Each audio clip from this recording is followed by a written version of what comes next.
Welcome to Bed Crime Stories Podcast. I'm your host, T. And if true crime is your jam, and like me, you enjoy delving into unsolved cases, trying to figure out who done it, please consider subscribing. There remains much debate among followers of the Summer Wells case as to what they believe happened to the 5, now 6-year-old little girl. Despite all the different theories as to whys and how Summer got gone, I think there are at least a few things that we can all agree upon when it comes to this case.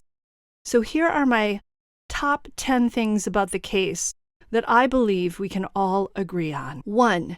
Candice did not walk Summer from Candace's trailer over to the Wells house on the afternoon of June 15th, 2021. Even the most attentive parent would likely not have walked a 5-year-old the few feet between the trailer and the house. 2. Summer's mother, Candice Bly, has said that after planting cacti with her and Candace, Summer wanted to go from Candace's trailer back to the house because she wanted to be with the boys. If Summer wanted to hang out with her brothers, who were upstairs in the kitchen allegedly watching television, why would she go downstairs to the cellar that Candace likes to call the playroom? There's no logic in that. I believe if Summer really was there and said she wanted to be with her brothers, she would have stayed upstairs with them in that sunny front room. 3. Candice and Don Wells have issues with alcohol and drug abuse. We know this because Don is currently in jail because he was caught driving under the influence and with an open container of booze in the car. We know Candice overindulges in alcohol because we've heard her when she's been intoxicated on YouTube channels, including her own YouTube channel. 4. The Wells home was a filthy and unsafe place for little kids at the time of Summer's disappearance. We've seen the inside of the home thanks to the tour Candace gave Chris McDonough of the interview room. The scaffolding at the front door was not a safe way for anyone to get up and into the house. And the stairs under that bar thing of furniture, the stairs Candace showed Chris McDonough how to navigate, were definitely not up to code and definitely not safe. The property outside the home also posed any number of hazards to a small child. Sheets of wood on the ground that we saw Summer jumping on barefoot in the rain, metal cans, an old refrigerator, a plethora of abandoned cars, a swing that looked fairly heavy and that could hurt a child if the child's head came into contact with that swing. Copperhead snakes that apparently are sometimes lurking in the tall grass and surrounding woods.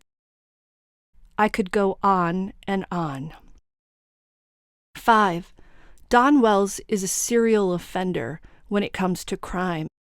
He has a long rap sheet that includes convictions for multiple violent felonies.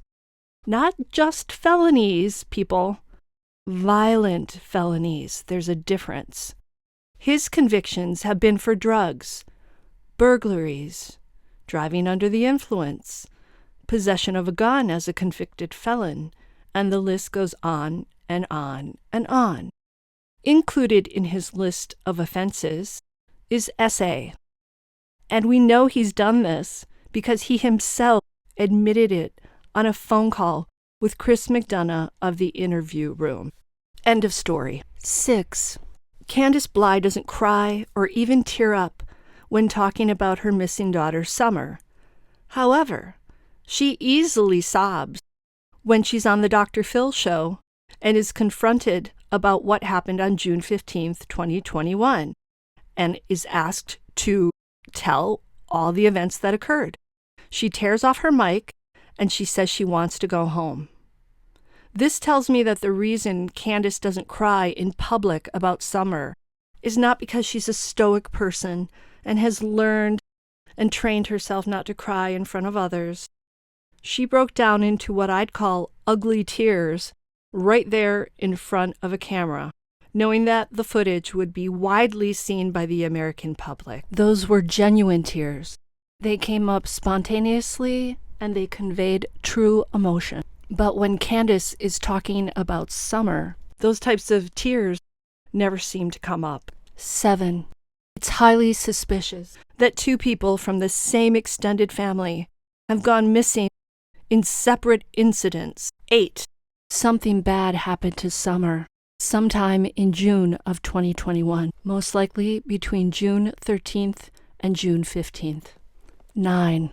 Summer's body was not on the Wells property when the initial searchers came to scour the house and the land around it.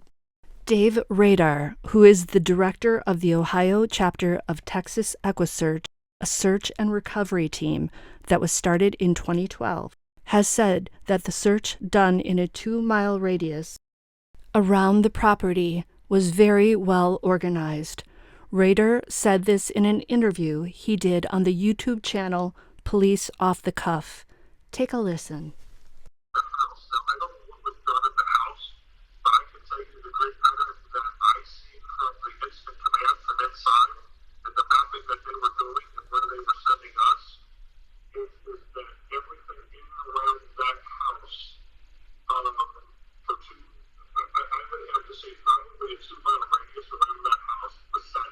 Did you hear that? Rader said that everything within a 2-mile radius of the house was saturated.